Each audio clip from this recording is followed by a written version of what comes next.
नमस्कार, आपका बहुत बहुत स्वागत हमारे इस खास कार्यक्रम हरियाणा डायरी में। इस कार्यक्रम का एक ही उद्देश्य है कि आप तक हरियाणा के हर उस विकास की जानकारी पहुंचाई जाए जो मुख्यमंत्री मनोहर लाल के कुशल नेतृत्व में लगातार हो रहा है। तो बने रहिए, देखते रहिए हमारा खास कार्यक्रम हरियाणा डायरी।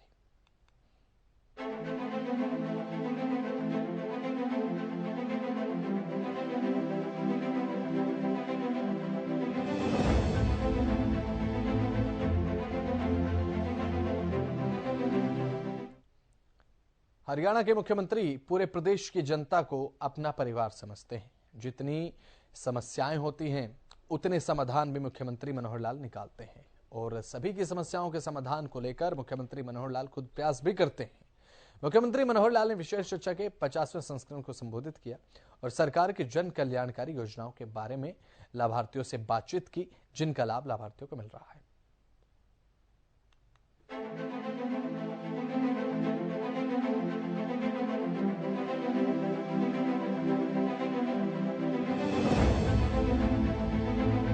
मुख्यमंत्री मनोहर लाल की तरफ से प्रदेश के विकास को लेकर लगातार काम किया जा रहा है और प्रदेश के विकास के साथ साथ मुख्यमंत्री मनोहर लाल ने राज्य के युवाओं के साथ साथ हर वर्ग को एक साथ आगे बढ़ाने का भी संकल्प लिया है।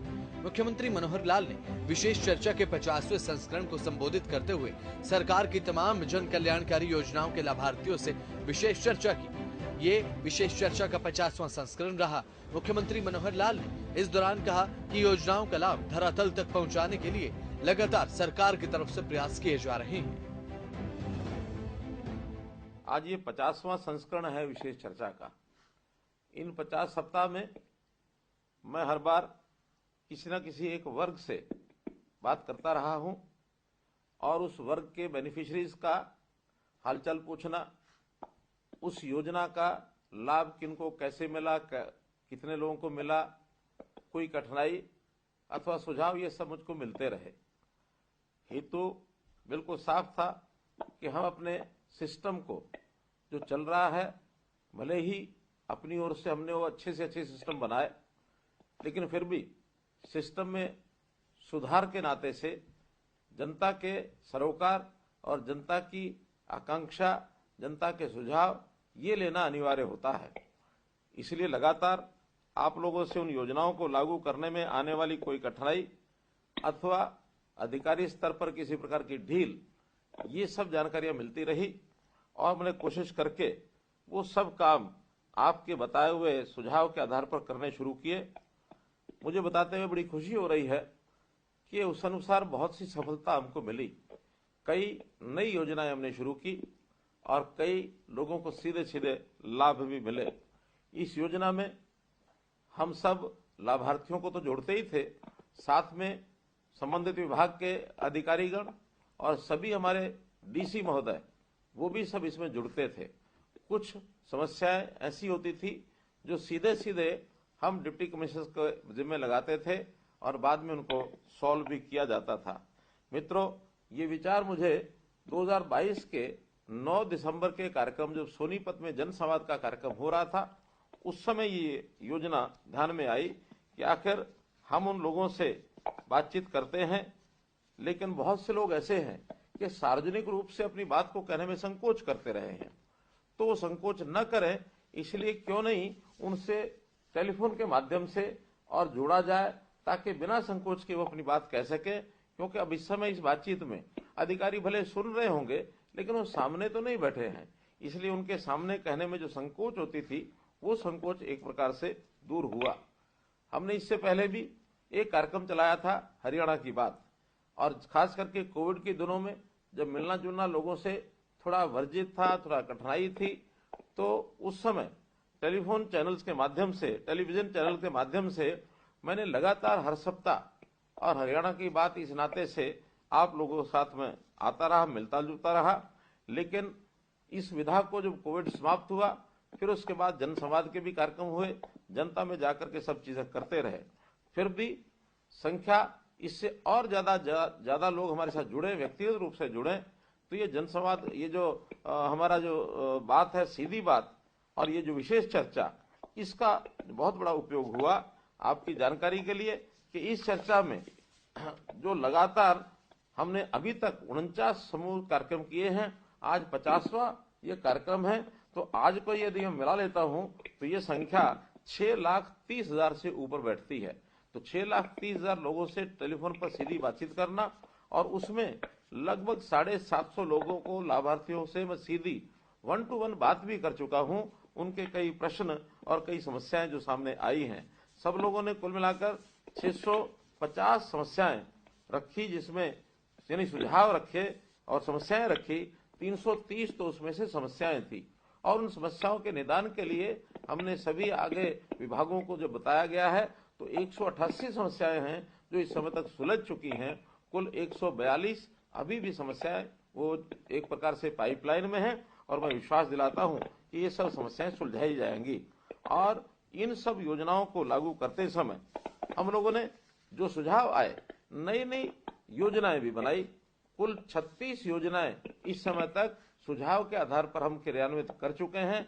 इसमें से कुछ का लाभ सीधा मिलने लग गया है, कुछ थोड़ा पाइपलाइन में है, और अगले चंद महीनों में उसका सीधा लाभ और ये सबको मिलेगा। तो इस प्रकार से जितने भी ये छोटे बड़े काम थे, जो आने वाली कठिनाइयां थी, इनको दूर करने के लिए योजनाओं का लाभ धरातल तक पहुंचे, इस नाते से इसका बहुत एक फलदायी परिणाम ये निकला है। और इससे हमारे जो सरकारी अधिकारी हैं, उनको भी बहुत सी जानकारियां ऐसी मिली हैं कि यहाँ हम बैठ करके चंडीगढ़ में भले ही कितनी अच्छी योजनाएं बनाएं, लेकिन लागू करने में आने वाली कठिनाइयां, ये तो आखिर नीचे जनता जो फील्ड में बैठी है वही हमको बता सकते हैं। तो ऐसे 6,30,000 लोग ने सीधा सुना, 750 लोगों ने हमारे साथ अपनी बात शेयर की।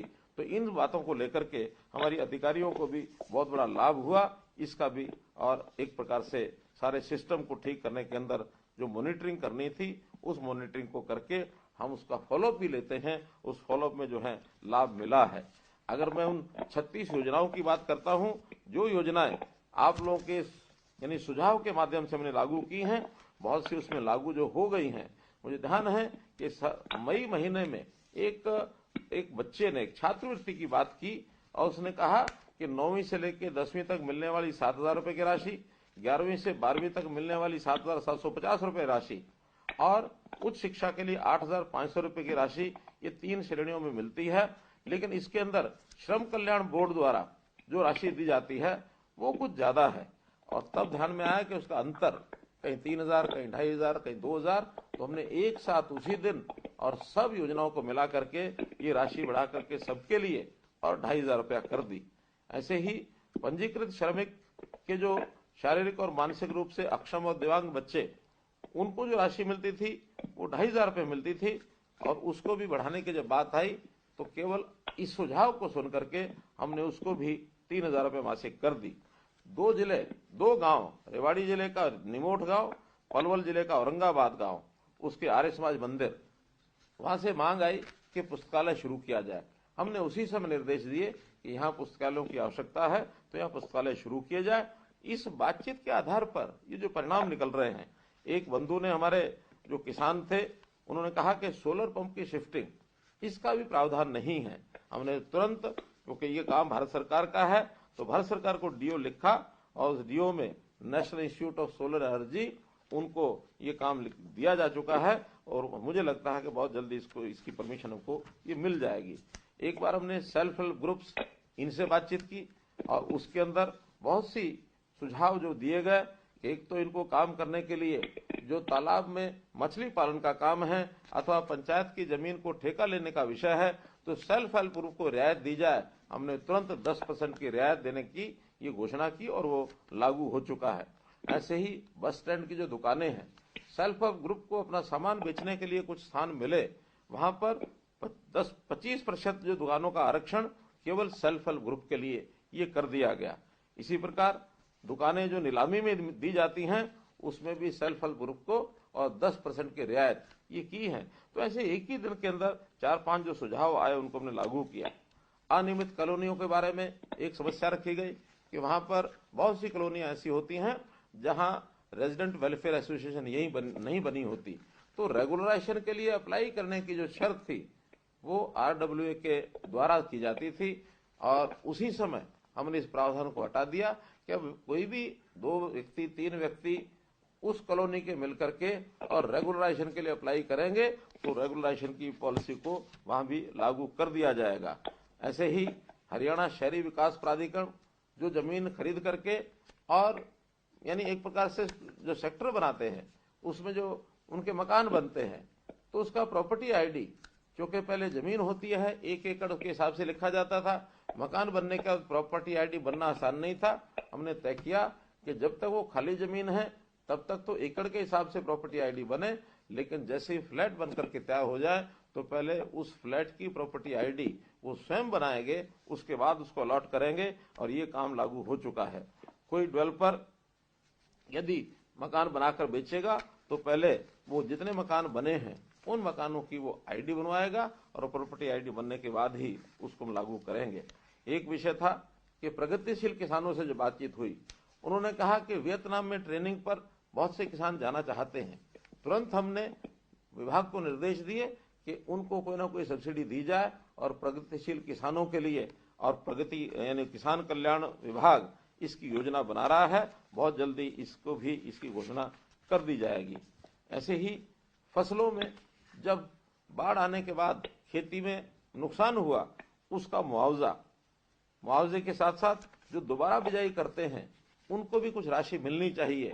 जब ये बाढ़ आई थी तो उस समय एक बहुत बड़े क्षेत्र के अंदर लगभग 50,000 एकड़ जमीन ऐसी थी जहां लोगों ने दोबारा बिजाई की। उस सुझाव के आधार पर ही दोबारा बिजाई का भी हमने 7,000 रुपया एकड़ तुरंत उसकी योजना बना करके और ये राशि जो है 34 करोड़ रुपया मुआवजे की राशि दी जा चुकी है। तो मित्रों, योजनाएं बहुत हमको जो मिलते रहे सुझाव उसको हम करते रहे हैं। एक बार डिपो धारकों से मैंने बात की, डिपो धारकों ने कहा हमारी कमीशन कम है। उसी क्षण उसी कार्यक्रम के अंतर्गत हमने घोषणा की कि अभी जो 150 रुपया यानी प्रति क्विंटल जो डिपो धारकों को कमीशन मिलता है उसको बढ़ा करके 200 रुपया प्रति क्विंटल किया गया है। तो ऐसे ही डिपो धारकों को केंद्र सरकार से जो कमीशन आती है वो देरी से आती है। तो हमने ये भी उस समय एक वादा किया था कि भले ही केंद्र सरकार देरी से देती है लेकिन हम उसको हरियाणा सरकार से टाइमली देंगे और केंद्र सरकार से पैसा बाद में भी आएगा तो प्रदेश सरकार उस देरी के हिसाब से उसको एडजस्ट करेगी। तो राशन डिपो जितना उनका राशन यानी राशन डिपो धारक जो बांटेंगे उतना कमीशन महीने के आखिर में उनको तुरंत दे दिया जाएगा, इसमें जो है देरी नहीं होगी। इसी प्रकार से शहरी आवास योजना इसकी जो किस्त थी तीसरी किस्त वो नहीं दी गई थी, तुरंत विभाग को हमने निर्देश दिए 31 अगस्त तक तीसरी किस्त अब सबको मिल चुकी है, कोई इसमें बकाया नहीं है। इसी प्रकार मुख्यमंत्री शहरी आवास योजना जिन गरीब परिवारों के पास मकान अभी नहीं है उनको मकान देने के लिए भी हमने योजना बनाई है और जिस पोर्टल को लागू किया है अभी 2,90,000 लोगों ने उसमें आवेदन किया है और मैं मानकर चलता हूं कि जनवरी के पहले 15 दिन में इस योजना को फ्लोट करके और जिनको मकान मिलने हैं उनके लिए उस योजना को बना करके दे दिया जाएगा। इसी प्रकार एक विषय जो बीपीएल के नाते से अभी जो बिजली के बिल की शर्त ये 12,000 रुपये वार्षिक लगाई गई थी, तो उस 12,000 की शर्त को हमने हटाने की घोषणा की थी। यानी पहले 9,000 से 12,000 की थी और बाद में अब 12,000 को भी हटा दिया है। तो बिजली बिल की कोई शर्त अब जो है बीपीएल के कार्ड बनाने में अथवा बीपीएल की श्रेणी में लाने के लिए वो नहीं रखी जाएगी। आंगनवाड़ी कार्यकर्ता इनके साथ भी बातचीत हुई और उस बातचीत के अंदर बहुत नई बातें निकल करके आई। 8 बातें ऐसी थी जो सुझाव के रूप में आए, उन योजनाओं को लागू करने के लिए हमने फाइल बना करके भेज दी है और मुझे लगता है कि फाइनेंस डिपार्टमेंट उसको बहुत जल्दी आने वाले 8 दिन में उसको सबको क्लियर करके और ये सब जो योजनाएं हमने आंगनवाड़ी कार्यकर्ताओं के लिए बनाई थी वो सब लागू हो जाएंगी। अभी पिछले 15 दिन पहले ही मैं किसानों से बात कर रहा था तो उन किसानों ने सुझाव दिया कि हमें जो सब्सिडी है वो 2 प्रकार की सब्सिडी नहीं मिलती है, रोटावेटर और आलू बिजाई की मशीन। इस रोटावेटर और आलू बिजाई की मशीन हमने कृषि विभाग को कृषि मंत्री के माध्यम से कहा है, उन्होंने स्वीकार कर लिया है बहुत जल्दी और उसको लागू कर दिया जाएगा। तो इस प्रकार से मित्रों इतनी नई योजनाएं हमने जो आप लोगों ने बताई हाथों हाथ लागू करने का जो काम किया है, मुझे नहीं लगता कि शायद इतिहास में कभी ऐसा ही होता होगा कि श्रोता ने और हमें सुझाव दिया और उस सुझाव के आधार पर हमने तुरंत उसको लागू किया। ये जो काम हमको अच्छा लगा कि जनता के दुख के लिए, जनता के कष्ट के लिए हम हमेशा तैयार हैं। इस कार्यक्रम के माध्यम से कई बार तो अति जिसको कहना चाहिए हैरान करने वाले और ऐसे जो लोगों के भाव प्रकट होते थे खुशी के मारे, कभी कभी तो इतनी खुशी उनको होती थी कि वो अपनी समस्या को भूल जाते थे और उनको कई बार तो भरोसा ही नहीं होता था कि हम मुख्यमंत्री से बात कर रहे हैं। हमको यानी एक प्रकार से उस उनकी खुशी में शामिल होने का मौका लगता था, उतना ही अच्छा हमें भी लगता था। हाँ, समस्या के समय कुछ पीड़ा वो बताते थे, पीड़ा को, कष्ट को मैं समझते हुए उतना कष्ट, उतना दुख हमको भी होता था कि हमारा एक परिवार का सदस्य है और परिवार का सदस्य इतना पीड़ित है तो हमको भी उसकी पीड़ा में शामिल होकर के उसकी समस्या का हल करना है। तो हम इन समस्याओं को हल करने के लिए कोई एक नागरिक से बात कर रहे हैं ऐसा नहीं है, बल्कि मैं अपने परिवार के सदस्यों से बात कर रहा हूं। इतनी पीड़ा होती है तो तब जाकर के समस्याओं का हल होता है। मुझे खुशी है इस बात की कि इतने सारे लोगों की समस्याओं को सुन करके हल करने का जो हमने काम किया है और उस नाते से हमने आगे इस बात को बढ़ाया है। मुख्यमंत्री मनोहर लाल का तो बस ये मानना है कि प्रदेश लगातार प्रगति करता रहे, विकास के पथ पर बढ़ता रहे। इसके लिए सरकार का प्रयास जारी है।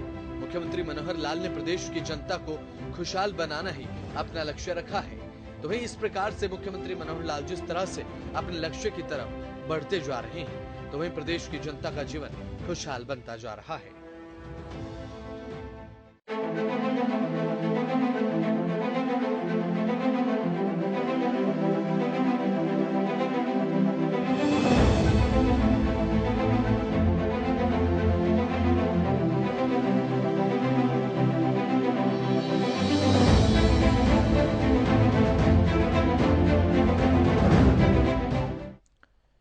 हरियाणा के मुख्यमंत्री मनोहर लाल ने सीएम की घोषणाओं के क्रियान्वयन की समीक्षा के लिए प्रशासनिक सचिवों के साथ अहम बैठक की अध्यक्षता करते हुए संबंधित अधिकारियों को प्रत्येक परियोजना के क्रियान्वयन में तेजी लाने के निर्देश भी दिए।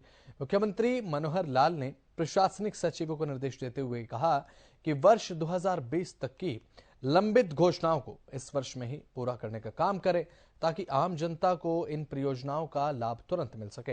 इसके अलावा वर्ष 2021 और 2022 की परियोजनाओं के क्रियान्वयन में भी तेजी लाई जाए, इस पर एक रिपोर्ट तैयार की। रिपोर्ट देखिए।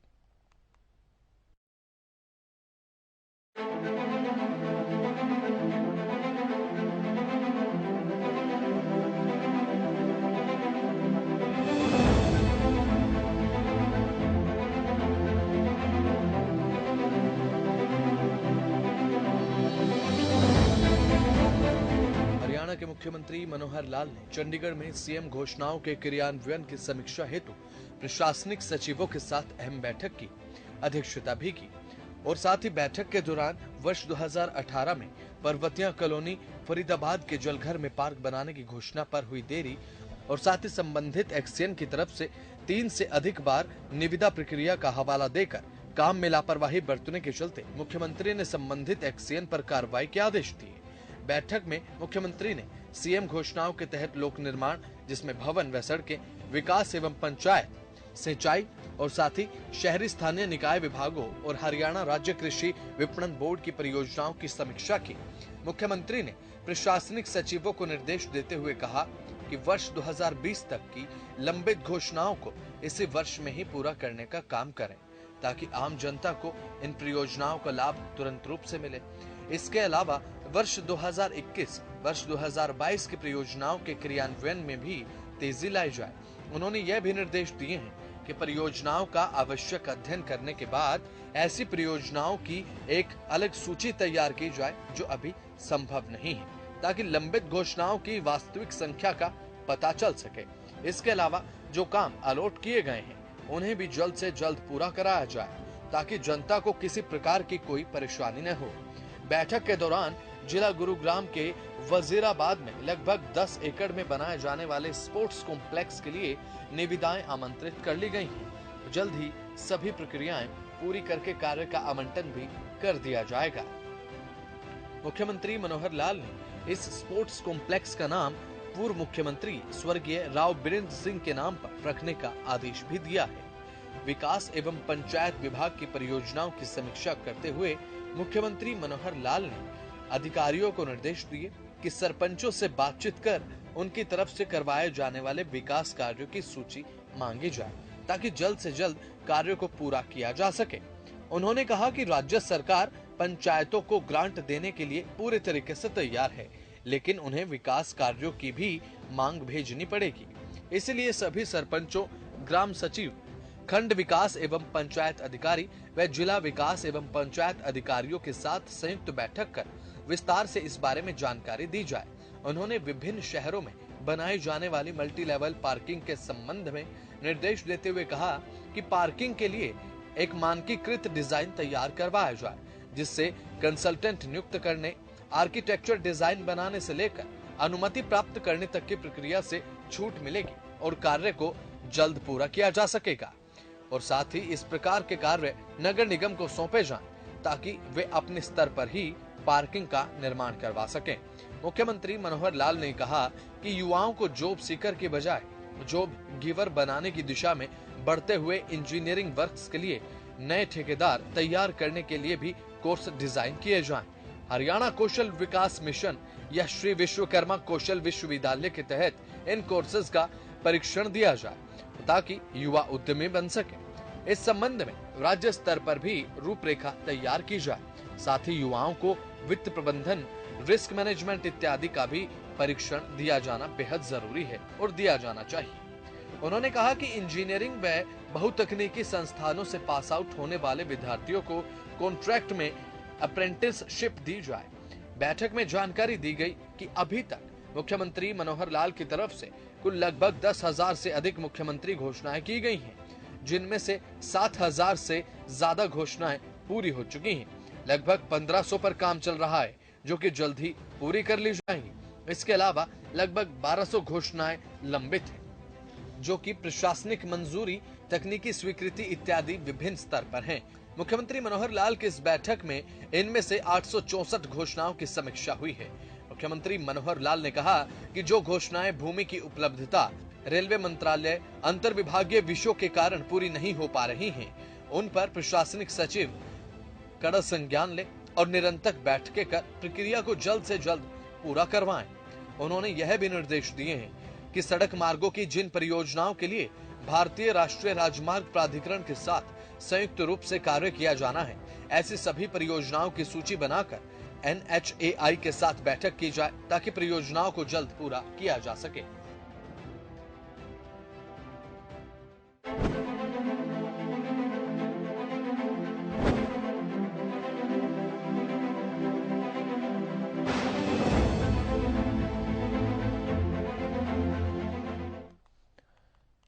मुख्यमंत्री मनोहर लाल के कुशल नेतृत्व में हरियाणा प्रदेश लगातार विकास की तरफ अग्रसर है, जो धरातल पर नजर भी आ रहा है। फिलहाल हरियाणा डायरी के इस खास प्रोग्राम में फिलहाल इतना ही। आप देखते रहे हरियाणा न्यूज़। नमस्कार।